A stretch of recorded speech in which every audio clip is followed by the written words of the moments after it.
இந்த தீவுல இருக்கக்கூடிய மண்ணை நீங்க அப்படியே சாப்பிடலாம்னு சொன்னா உங்களால நம்ப முடியுமா? அது எங்க அப்படிங்கறத விரிவா பார்ப்போம். பாரசீக வளைகுடால இருக்கக்கூடிய ஈராக்ல இருந்து 8 கிலோமீட்டர் தொலைவில் இருக்கக்கூடிய ஒரு தீவு. அந்த தீவு உண்ணக்கூடிய தீவு அப்படின்னு சொல்றாங்க.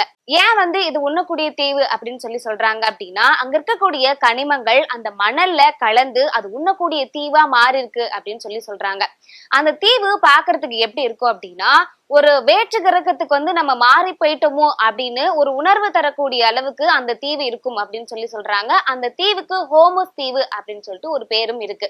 இந்த ஹோமஸ் தீவோட மொத்த நிலப்பரப்பே 42 சதுர மீட்டர் தான். இது கடலுக்கு அடியில நிறைய நிலப்பரப்புகள் இருக்கு. ஆனா மேல தெரிகிறது 42 சதுர கிலோமீட்டர் மட்டும்தான். அது மேல தெரியக்கூடிய நிலப்பரப்பு அளவு இருக்கும். பாக்குறதுக்கு எப்படி இருக்கும்னா, மேல இருந்து பார்க்கும் போது ஒரே ஒரு நீர்த்துளி மட்டும் இருந்துச்சுன்னா எப்படி இருக்குமோ அந்த மாதிரிதான் மேற்பரப்புல இருந்து பார்க்கக்கூடிய மக்களுக்கு தெரியும். இந்த தீ எரிமலை பக்கத்துல இருக்கனால எரிமலையில அங்கங்க வெடிப்புகள் இருக்கு. அந்த வெடிப்புகள் இருந்து வரக்கூடிய கனிமங்களோட இந்த மணலும் சேர்ந்து உண்ணக்கூடிய ஒரு தீவா மாறி இருக்கு.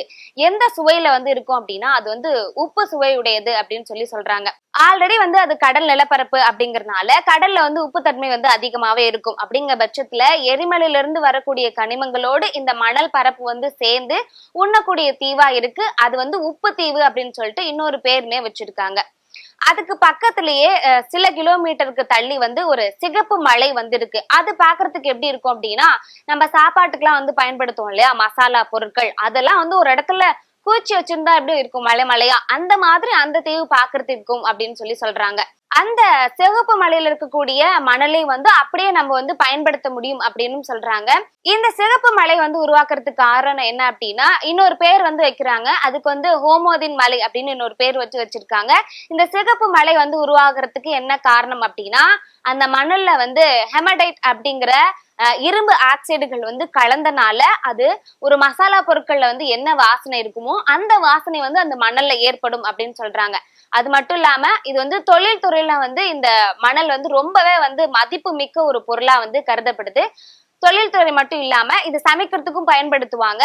அது மட்டும் இல்லாம அங்க இருக்கக்கூடிய மக்கள் ஏதாவது ஒரு கலை பொருட்கள் உருவாக்குறாங்க அப்படின்னா அதுக்கு பெயிண்ட் யூஸ் பண்ணுவாங்க இல்லையா, அதுக்கு பதிலா இந்த மணலை கலை பொருட்களா பயன்படுத்திக்குவாங்க, பெயிண்ட் அடிக்கிறதுக்கு பயன்படுத்திக்குவாங்க அப்படின்னு சொல்லிட்டு அந்த உள்ளூர் மக்களே சொல்றாங்க. சிகப்பு மலையில இருக்கக்கூடிய மண் வாசனை உடைய அந்த மணல்ல ஒரு சாஸ் தயாரிப்பாங்க. அந்த சாஸ்க்கு சூரக் அப்படின்னு சொல்லிட்டு பேருமே வச்சிருக்காங்க. முன்னாடியே சொன்ன மாதிரி அந்த பொருளை சாப்பிடறதுக்கு பயன்படுத்துவாங்க அங்க இருக்கக்கூடிய மக்கள். இந்த சிகப்பு மலையில இருந்து மேற்கு 1 கிலோமீட்டர் தள்ளி போனோம் அப்படின்னா இன்னொரு உப்பு தீவு இருக்கு அப்படின்னு சொல்றாங்க. அந்த உப்பு தீவுக்கு போனோம் அப்படின்னா அந்த உப்பை பயன்படுத்தும் போது மக்களுக்கு ஏதாவது ஒரு நோய் ஏற்பட்டு இருந்துச்சு அப்படின்னா அந்த உப்பை பயன்படுத்தணும் அப்படின்னா மக்கள் இருக்கக்கூடிய நோய் முற்றிலும் போயிடும் அப்படின்னு சொல்லிட்டு அந்த மக்கள் நம்புறாங்க. அதாவது ஒரு நோயை குணப்படுத்துற அளவுக்கு அந்த உப்புல அவ்வளவு வலிமையான சத்துக்கள் இருக்கு அப்படின்னு சொல்லிட்டு இன்னைக்குமே அந்த மக்கள் நம்பிட்டு இருக்காங்க. அந்த உப்பு இருக்கக்கூடிய தீவுக்கு நம்ம போனோம் அப்படின்னா ஏதாவது நம்ம கிட்ட நெகட்டிவ் வைப்ஸ் இருந்துச்சு அப்படின்னா அதை மாத்தி அப்படியே ஒரு பாசிட்டிவ் வைபான தாட் நம்மளுக்கு வரும் அப்படிங்கிற மாதிரி சொல்றாங்க. இப்போ நம்மளுக்கு ஏதாவது ஒரு எதிர்மறையான எண்ணங்கள் வருது அப்படின்னா நம்ம கோயிலுக்கு எல்லாம் போனோம் அப்படின்னா நம்மளுக்கு நல்ல எண்ணங்கள் வரும் இல்லையா, அந்த மாதிரி ஒரு நெகட்டிவான எண்ணங்கள் இருந்துச்சு அப்படின்னா அந்த உப்பு தீவுக்கு போனோம் அப்படின்னா அது நம்மளுக்கு பாசிட்டிவான எண்ணங்கள் கொடுக்கும் அப்படின்னு சொல்லிட்டு அந்த உள்ளூர் வாசிகள் சொல்றாங்க. இன்னும் சில கிலோமீட்டர் ஒரு 2-3 கிலோமீட்டர் தள்ளி போனோம் அப்படின்னா ரெயின்போ பள்ளத்தாக்கு அப்படின்னு சொல்லிட்டு ஒரு தீவு இருக்கு. அது பாக்குறதுக்கு எப்படி இருக்குன்னா, பல வண்ண போர்வைகள் போத்துனா எப்படி இருக்கும் கலர் கலரா, அந்த மாதிரி அந்த மணல் மேடுகளால அமைஞ்சிருக்கும் அப்படின்னு சொல்றாங்க. இந்த தீவுமே ஈராக்ல தான் இருக்கு. என்னதான் ஈராக்ல நிறைய சுற்றுலா தலங்கள் இருந்தாலும் சுற்றுலா பயணிகள் இந்த இடத்துக்கு வர்றது ரொம்பவே அரிதான விஷயமா தான் இருக்கு அப்படின்னு சொல்லிட்டு அங்க இருக்கக்கூடிய மக்களுமே சொல்றாங்க. ஏன் அப்படின்னா இப்படி ஒரு இடம் இருக்கு அப்படின்னு சொல்லிட்டு நிறைய மக்களுக்கு தெரியவே இல்லை. அப்படி ஒரு பாதுகாப்பான இடமா தான் அது இன்னமுமே அங்க இருக்கக்கூடிய மக்கள் வச்சிருக்காங்க. அங்க இருக்கக்கூடிய தீவுகள் எல்லாமே இப்ப நான் சொன்ன சிகப்பு மலை, உப்பு தீவு இப்படி பாக்குறதுக்கு எப்படி இருக்கும் அப்படின்னா ஒரு கலர்ஃபுல்லா இருக்கும் அப்படின்னு சொல்றாங்க. ஒரு வண்ணம் எல்லாமே பரப்பி வச்சிருந்தா எப்படி இருக்கும் ஒரு மணலால, அந்த அளவுக்கு அந்த நிலப்பரப்பு இருக்கும் அப்படின்னு சொல்றாங்க. இங்க இருக்கக்கூடிய மணலை தான் அப்படியே மக்கள் உண்ணலாம் அப்படின்னு சொல்லிட்டு அந்த மக்கள் சொல்றாங்க.